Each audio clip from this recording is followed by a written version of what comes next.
नमस्कार मित्रांनो, मुरांबा या मालिकेमध्ये तुमचं स्वागत आहे. रमा आता किचनमध्ये काहीतरी करत असते आणि रेवाने तोंडाला मास्क लावलेला असतो आणि गाणं गुणगुणत ती आता किचनमध्ये आलेली असते. तेव्हा आता मास्क वगैरे लावून रमाच्या समोर जेव्हा उभी राहते तेव्हा रमा हसत असते. का हसतेस ग?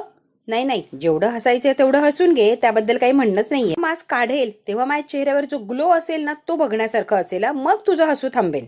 म्हणते हो हो असेल ना, नक्कीच. मास्क लावायच्या आधी कच्च्या दुधाने क्लीन केलं असताना सगळं स्किन तर अजून ग्लो आला असता. दुधाने क्लिन्झिंग मिल्क येते, मस्त वेळ ग्लो राहतो त्याच्याने. लावलाय तर राहू दे की. आता रेवाला काय सांगायचं ते सांगते आणि पटकन त्या किचनच्या बाहेर आलेली असते, कारण तिला हसायला येत असतं. मग थांब की, लाईफस्टाईल काही चेंज झालीये ग. जी पहिली रमा 24 तास किचन मध्ये असायची, फक्त किचन किचन एवढंच तुझं असायचं, आता स्वतःला किती बदलून टाकलंयस तू रमा. किचन मध्ये पाय घालत नाही, काय काय करते तू? स्वतःच्या स्किनकडे लक्ष देते, जिमला वगैरे जाते, काय काय क्लासेस वगैरे लावलेत.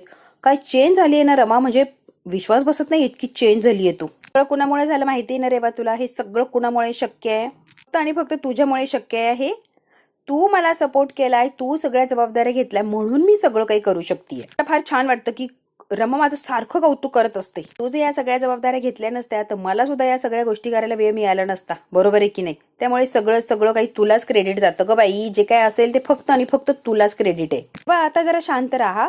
मास्क लावलं की असं वाचा वाचा बोलायचं नसतं, शांत रिलॅक्स राहायचं असतं. जरा जाऊन पड शांत, रिलॅक्स रिलॅक्स राहा.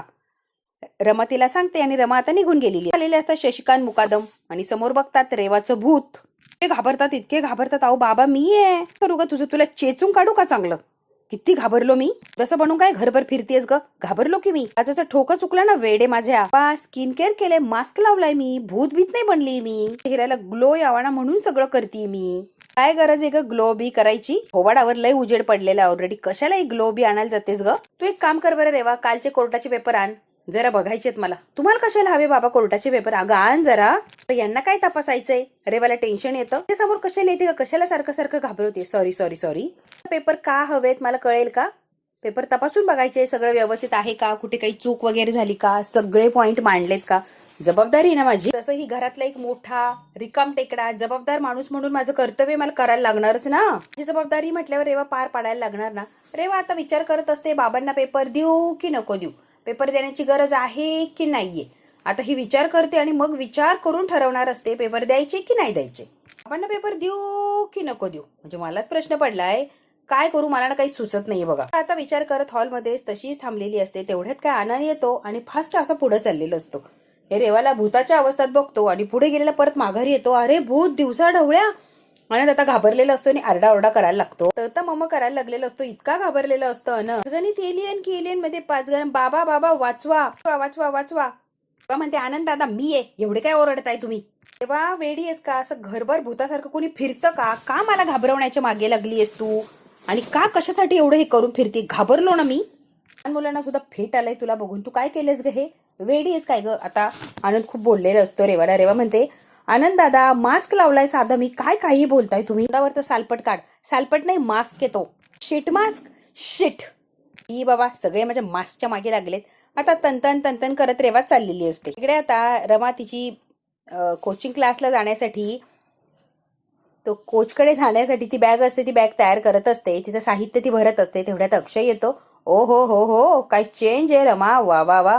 जिमला जाते, ते क्लास लावलाय त्या क्लासला जाते, प्रोटीन शेक पिते, वा वा वा, कमाल कमाल. काय तुझ्यामध्ये कॉन्फिडन्स आणि काय हा बदल आहे. हे सगळं बघून ना रमा खरंच मला आवडतं आणि मला तू अशीच हवी होती. अक्षय येतो आणि रमाशी गप्पा मारत डायरेक्ट तिच्या पुढे बसलेला असतो बेडवर. रमा म्हणते तुमचं काय काम आहे अक्षय? ही वेळ नाहीये आपली बोलायची भेटायची, तुम्ही इथून उठायचं आणि लगेच बाहेर जायचं. अगं रमा अशी काय करते? इथून उठा आणि बाहेर जा. त्या रेवाने जर बघितलं तर ती घर डोक्यावर गेला. अक्षय तुम्ही बाहेर जा. तेवढ्यात काय दार वाजलेलं असतं. रमा आणि अक्षय इतके घाबरतात, अगदी काय करावं आणि काही नाही काही सुचत नसतं. कुठे लपवायचं अक्षयला? रमा आता हा विचार करत असते. रमा आता हिंमत करते आणि कोण आहे असं विचारते. तेव्हा शशिकांत म्हणतात अगं मी आहे शशिकांत, दार उघड रमा. इतकी खळखळून ही रमा हसत असते. बाबा म्हणतात याला म्हणतात रम्य सकाळ. माझी लाडकी सून एवढी खळखळून हसतीये, याच्यासारखं सुख काय? सगळ्यात जास्ती सुख रमाकडनंच मला बघायला मिळतंय, अनुभवायला मिळतंय. किती आनंदी आहे ती. जी सकाळ अजून रम्य करण्यासाठी मोसंबीचा ज्यूस आणून देतीस का रमा जरा? रमा म्हणते हो आणते की बाबा. अर्ध्या तासापूर्वी गरमागरम 2 कप चहा पिलात आणि आता हे ज्यूस वगैरे काय चाललंय बाबा? तुमचं जरा कंट्रोल आहे का? शिशिकांत फक्त हसत असतो, त्याला काहीच उत्तर देत नाही. नाही नाही तुम्ही हसताय म्हणजे नवीन काहीतरी नक्की तुमच्या डोक्यामध्ये शिजतंय. आता काय बाबा शिजणार ते तुम्ही तुमचं बघ. शिस्त बिस्त काय नाही या, उगाच काय बोलू नकोस. ते ना गोड मस्त अशी गंमत करणार आहे बघ तू आता मी कशी गंमत करतो. शिशिकांत आता निघून गेलेली असतात. बाबा तुम्ही जी गंमत करताय ना ती आमच्या अंगाशी यायला नको हा. आता हॉलमध्ये विचार करत थांबलेले असतात. तिथे आनंद सुद्धा बसलेले असतो, सुद्धा असते. बाबा मला भयंकर टेन्शन येते बरं. आणि तिथे अभि सुद्धा उभा असतो. तेव्हा वकिलाचे पेपर वगैरे आणायला सांगितले बाबा तुम्ही. पेपर आणले पण त्या पेपरवरच्या दोघांच्या सह्या कशा पुसणार बाबा, कळतंय का तुम्हाला? आणि मला टेन्शन आलंय या सगळ्या गोष्टीचं. आनंद म्हणतो काका हा जर प्लॅन फसला तर परत काही चान्स नाही आपल्याला, पहिला आणि शेवटचा चान्स आहे आपल्यासाठी. जरा जरी संशय आला तर ती घर डोक्यावर गेला. ती रेवा काय करेल ना जरा आपण काहीच अंदाज लावू शकत नाही, कारण ती रेवा आहे, काहीही करू शकते काका. शिशिकांत म्हणतात तुम्ही माझ्या बुद्धीचा अपमान करताय काय रे? माझ्यावर विश्वास नाहीये? माझ्या बुद्धीशी खेळ खेळायला चाललात का? शशिकांत मुकादमने काहीतरी सुचवलंय, काहीतरी प्लॅन आखलाय, म्हणजे तो परफेक्टच असणार ना. कळतंय का? मी परफेक्ट प्लॅन असा केलाय, फक्त बघाच तुम्ही. शशिकांत मुकादम आहे मीच एखाद्या गेमला सुरुवात केलीये तर संपवणार सुद्धा मीच, त्यात काही वादच नाहीये. आनंद म्हणतो ना रहेगा ज्यूस ना बचेगी रेवा. आता यांच्या डोक्यात काय चाललंय काय नाही यांचं यांना माहिती. हा बाबा वा, मांडला तुम्हाला सुपीक डोक्याला मांडलंय. काय चाल खेळली तुम्ही बाबा. वा वा वा वा वा, एक नंबर बाबा. Master stroke. तेवढ्यात काय रेवा आलेली असते ते पेपर घेऊन अतिशय व्यवस्थित अटी टाकून हा करार बनवलाय बाबा. नीट वाचा तुम्ही, काही वाटलं तर सांगा, पण नाही अगदी परफेक्ट बनवलाय वकील आणि कुठेच काही अडचण नाहीये बघा. अर्थातच रेवा वाद एका तू बनवला म्हणल्यावर काय. सून म्हणून मला आवडते, एक नंबर आवडतेस. त्या घरातली सून होण्यासाठी जी मेहनत करतेय, जे कष्ट उपसतीस ते व्हायला तर मी कधीच घालवणार नाही. पुढेच मला बघायचंय म्हणून मी सगळ्या गोष्टींचा बारकाईने अभ्यास करतोय. त्यामुळे रेवा अजिबात तू असं वेगळा विचार करू नको किंवा वाईट वाटू देऊ नको किंवा गैरसमज तर अजिबात करू नकोस. काळजी घेतली पाहिजे की नाही, नंतर पस्तावा करायची पाळी यायची. बरोबर ना ग रेवा? सगळी मेहनत पाण्यामध्ये जाणार ना, म्हणून आपल्याला काळजी घ्यायला लागतंय. अभि म्हणतो हो ना, खरंच काकांना किती काळजी आहे ना. म्हणते बाबा तुम्हाला काय म्हणायचंय ना, मला ते कळतच नाहीये. बा मला काय म्हणायचंय सांगतो की. बस बस बस. आता हे सगळे बसलेले असतात. शशिकांत म्हणतात कसं आहे ना बाळा, कसं आहे ना रेवा, एक्झॅक्टली काय झालंय, आपल्या जो तोंडाने करार झाला होता, तोंडी आपण जे बोललो होतो, तोंडी जी बोलणी केली होती ना, तू कागदी करार केला. त्यामुळे तोंडाने जे करार केला त्याला काहीच अर्थ राहिलेला नाही, काही महत्वच राहिलेलं नाहीये. त्यामुळे तू काही जे कागदावर उतरवलंय ते बरोबर आहे का, कुठे काही चुकतंय का, कुठे काही गफलत होतीये का, हे बघायला नको. म्हणून रिक्स नको म्हणून बघतोय बारकाईने मी सगळं. घरातला ज्येष्ठ आणि रिकाम टेकडा माणूस म्हणून माझं कर्तव्य आहे सगळे पेपर्स बारकाईने बघणं. तुला मगाशी मी म्हटलो ना की रिकाम टेकडा ज्येष्ठ माणूस आहे म्हणून. शशिकांत असं काय बोलून दाखवत असतात आणि ही रेवा शशिकांतच्या बोलण्याला बरोबर बळी पडत असते. तुझं कर्तव्य आहे बाई आणि तुझी मेहनत व्हायला जाऊ नये ना यासाठी एवढी मी दखल घेतोय. तुझी मेहनत पाण्यात जाऊ नये यासाठी करतोय, बाकी काही उद्देश नाहीये. बाबा असं कधीच काही होणार नाही, माझी मेहनत पाण्यात वगैरे काही जाणार नाहीये. बाबा अजिबात काळजी करू नका, मी या घरची सुनबाई होणार म्हणजे होणारच. अगं बाई ज्यूस आणखी. हो बाबा. शशिकांत म्हणतात हा मुद्दा मात्र एकदम व्यवस्थित डिटेलमध्ये मांडला असा, खरंच आवडलं. काय डोकं लावलंय खरंच रेवा. शशिकांत रेवाचं इतकं कौतुक करत असतात, इतकं कौतुक ती डायरेक्ट हरभऱ्याच्या झाडावरच जाऊन बसलेली असते. आता रेवाने कौतुक ऐकलेलं असतं, रमाने ज्यूस आणलेलं असतो. बाबा घ्या तुमचा ज्यूस. शशिकांत म्हणतात आणलंच ना बाई ज्यूस, असं डोळ्याने खुणवतात की दे टाकून, आता दे टाकून. हे रमाला काही कळत नाही आणि मयुरीला खुणवतात तेव्हा मयुरीला सुद्धा कळत नाही. यांच्या खाणाखुणा ज्या चालल्यात त्या आनंदला कळालेल्या असतात, पण रमाला आणि मयुरीला कळालेले नसतात. आता आनंद डोक्याला हात लावतो, काय बायकाय ह्या बाबा, एवढं खुणावून सांगताय काय यांच्या लक्षात येत नाहीये. ज्यूस आलेला असतो. रेवा तुझ्या वकिलाने बरोबर मुद्दे मांडले बरं. रेवा म्हणते हो हो बाबा अगदी बरोबर. महत्वाचे पेपर आहे ना, खूप महत्वाचे बाबा. आता शशिकांतने टेबलवरती पेपर खाली ठेवलेला असतो, लक्षात येतं. रमा म्हणते काय बाबा म्हणताय कळत नाहीये. मयुरी म्हणते ज्यूस दे की बाबांना. आता रमा म्हणते हो हो देते की, म्हणून जरा पुढे चाललेली असते रमा. आता मयुरी तिच्या पायात पाय अडकवते आणि रमाला खाली पाडण्याचा प्रयत्न करते. रमाला धक्का लागतो आणि सगळा ज्यूस त्या पेपरवर सांडतो. आता प्लॅन परफेक्ट सक्सेस झालेलं असतो. पेपरवर ते ज्यूस सांडलेलं असतं. इतकी जोरात ही रेवा किंचाळते आणि ते पेपर घेऊन असे झटकवते. काय केलंस ग रमा, तुला कळतंय का ग? म्हणते मी मुद्दाम नाही केलं. मग जबाबदारीने काम करायला शिक्की, असं काय वेंदाळेपण आहे ग? महत्वाचे पेपर एवढंही कळत नाहीयेत, काम धड जमत नाहीत का? महत्वाचा कागद खराब केलास काय ग हे रमा? आय एम सॉरी मुद्दाम केलंच नाहीये मी तुला आत्ताही सांग. आणि इकडे काही पुसलं तर गेलं नाही ना, सगळं आहे ना व्यवस्थित? शशिकांत बघत असा, अरे रे रे रे काहीच पुसलं नाहीये, सगळं व्यवस्थित आहे, छान आहे छान आहे, सगळं व्यवस्थित आहे. असं ज्यूस सांडलं का रमा, एक काम धड जमत नाही का तुला? इकडे बाबा बघू बघू. आता रेवा परत तो कागद हातातून घेते. सया तशाच आहे, शेट यार. आता शशिकांत जोर जोरात ओरडत असतात. सया वगैरे व्यवस्थित आहे, काहीच झालेलं नाहीये, पेपर अगदी व्यवस्थित आहे. शशिकांत म्हणतात, कसं कसं, अजिबात तू याला सोडू नकोस हा, तुझी मेहनत फुकट गेली असती, सया वेळा पुसल्या असता, एखादा शब्द जरी खोडला असता तर काहीच उपयोग नसता, सगळी मेहनत पाण्यात गेली असती. रेवा वा, वाचली बर का तू, वाचलीस. आम्ही म्हणतो वा वा वा, हे चांगलं झालं, रेवा वाचली. म्हणते बाबा, जरी सह्या पुसल्या गेल्या असत्या तर वकिलाकडनं दुसरे पेपर बनवले असते की, आणि परत या लोकांनी सह्या केल्या असत्या, त्यात काय एवढं, दिवसाचा तर खेळ आहे सगळा. रमा म्हणते एक्झॅक्टली, मीही तेच म्हणते, एवढं काय सगळे टेन्शन घेताय, माहिती की, आणि मी जाणून बुजून का करायला जाईल. त्यामुळे रेवा प्लीज गैरसमज करू नको, आम्ही मुद्दामून काहीही केलेलं नाहीये. रेवा आता रमाकडे अशी रागाने बघत असते. नाही नाही नाही, मी तुला का सांगायला जाते, कारण रेवा तुला असं वाटतं की मी मुद्दामून ज्यूस वगैरे सांडलं, असं काही मला करायचं नव्हतं, माझ्याकडनं चुकून झालंय. म्हणते माझ्याकडनं जर चुकून झालं असतं ना तर मी मदत नक्कीच केली असती, त्या वकिलांकडे गेले असते, नवीन पेपर बनवले असते, तेवढी जबाबदारी आहे आणि तेवढे मॅनर्स तर नक्कीच आहे मला. त्यामुळे रेवा डोंट वरी आणि गैरसमज काही करू नको तू, मुद्दा वगैरे मी काहीही केलेलं नाहीये, विश्वास ठेव. रेवा रमा दोघींमध्ये चांगलंच चाललेलं असतं. शशिकांत म्हणतात हो हो माहिती हा, वे आता रमाला सपोर्ट करत असतात. असं यांच्याकडे विचित्र नजरेने बघते आणि रूम मध्ये निघून गेलेली असते, कारण तिला या सगळ्यांचा भयंकर असा राग येत असतो. माझे एवढे महत्वाचे पेपर यांच्यामुळे आज खराब झाले असते. म्हणते हे सगळं आधी का नाही सांगितलं बाबा, आधी सांगितलं असं जरा तयारीत राहिले असते ना मी. बाबा शशिकांत म्हणतो तुला कळू नाही का, पेपर आहे म्हटल्यावर त्याच्यावर ज्यूस सांड, एवढं पण कळायला नको रमा, खाना खुना करतो तरी वेड्यासारखं करतीये. त्या रेवा तिच्या रूम मध्ये आलेली असते, तो पेपर व्यवस्थित का चेक करत असते.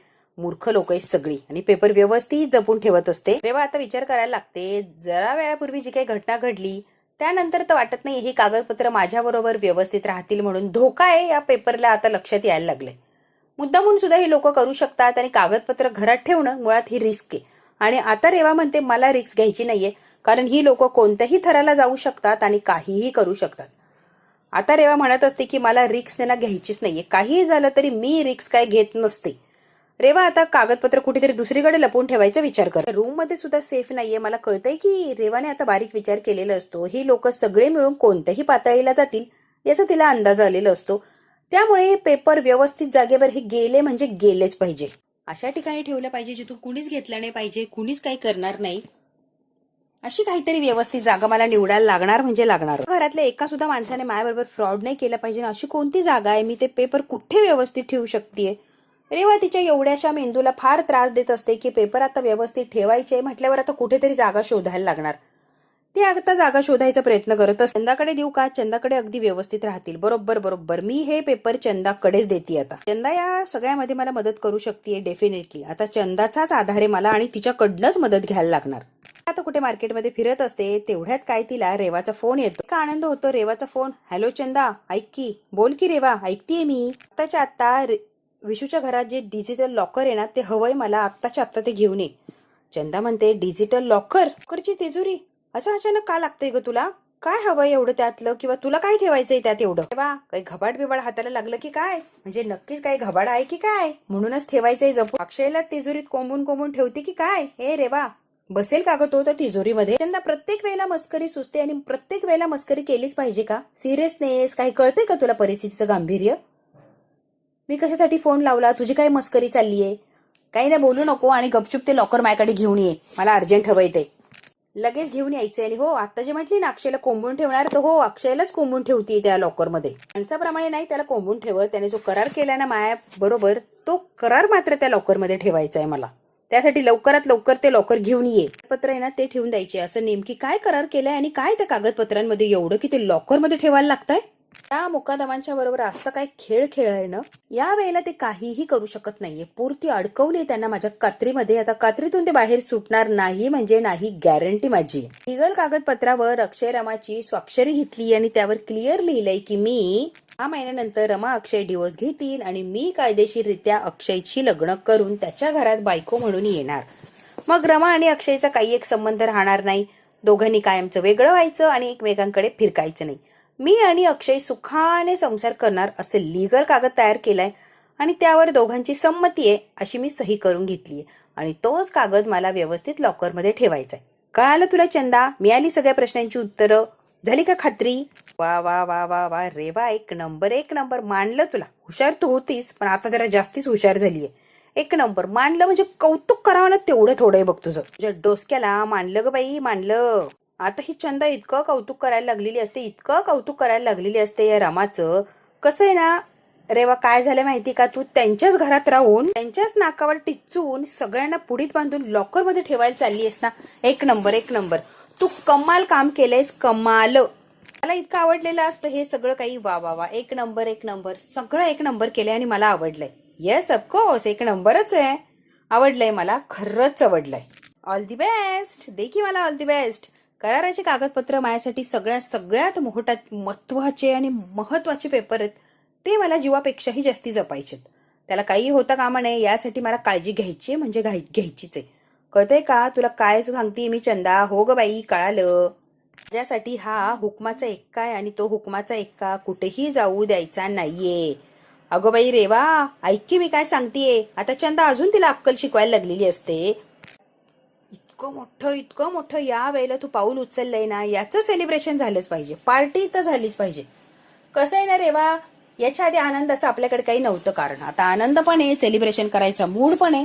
तेव्हा आहे ना रेवा, आपण सेलिब्रेशन करतोय म्हणजे करतोय. कधी करायचं तेवढं सांगतो. आईच्या बाटल्या कधीपासून तुझी वाट बघताय ग. त्यांना असं झाले कधी ओपन करते. तू ये एकदाच, आपण काहीतरी सेलिब्रेशन करूनच टाकूया. कधी येतेस तू रेवा? वेडी आहेस काय ग तू? का डोक्यावर पडलीयस? मी एका प्रतिष्ठित कुटुंबाची होणारी सून आहे आणि अशी दारू वगैरे पित राहिले तर प्रतिष्ठित कुटुंब मला स्वीकारेल का? आणि एवढ्या मोठ्या प्रतिष्ठित कुटुंबाची सून व्हायचंय म्हणल्यावर मला सुद्धा प्रतिष्ठेनुसार वागायला लागणार ना. मग हे दारू वगैरे पिणं, ह्या पार्ट्या वगैरे करणं मला शोभतंय का? नाही ना. मग एवढं साधं कळत नाहीये का तुला? मी आता असं काही वागू शकत नाहीये. दारू वगैरे पिणं नो, इम्पॉसिबल. नाही करू शकते मी हे. म्हणते काय म्हणजे तू पार्टी करणार नाही, दारू पिणार नाही, मग कसं व्हायचं? तुने न दारू पिणं, पार्ट्या करणं शोभतं का? म्हणजे नाही, तूच सांग, शोभतं का हे? बरं दिसतं का? रेवा, तुझ्या रूम मध्ये बघायला कोण आलंय आणि तू दारू पितीये का अजून काय करते? कोणाला माहिती ग? तुझ्या रूम मध्ये कोण आलंय ढुंगून बघायला? दारू पिऊन टल्ली झाली आहेस की भजन करतेय? कोणाला काय कळणार आहे बाहेर? त्यामुळे एन्जॉय करायला पाहिजे, कारण खूप खूप महत्वाचं पाऊल उचललंय तू आणि हे अपेक्षित होतं आणि तू तेच केलंय. स्वतःची सिक्युरिटी केली आहे ना तू. आता पार्टी झाली पाहिजे. नाही नाही नाही, हे प्रतिष्ठित सून वगैरे मला काय ऐकायचं नाही. चंदा म्हणते मला पार्टी करायची. बाई चंदा, मोहात पाडू नकोस आणि त्रास देऊ नको. मला प्यायचं नाही काही दारू वगैरे आणि पार्टी तर अजिबात करायची इच्छा नाहीये. त्यामुळे एकदम शांत बसा, अजिबात त्रास द्यायला जाऊ नकोस. नाही नाही नाही, आपल्याला पार्टी करायची आहे म्हणजे करायची. चंदा नुसती वेड्यासारखी करत असते या दारूसाठी. तुला माहितीये का चंदा, सगळ्यात महत्वाचं, चुकून जरी या घरातल्यांनी मला हे असं काही करताना बघितलं ना, आजपर्यंत जे काही कष्ट केले ना, सगळ्यावर पाणी फिरणार म्हणजे फिरणार, यात काही शंकाच नाही. मी कुठलचीच राहणार नाहीये. लक्षात येते का? म्हणते अरा, तुझ्याकडनं ही अपेक्षा नव्हती.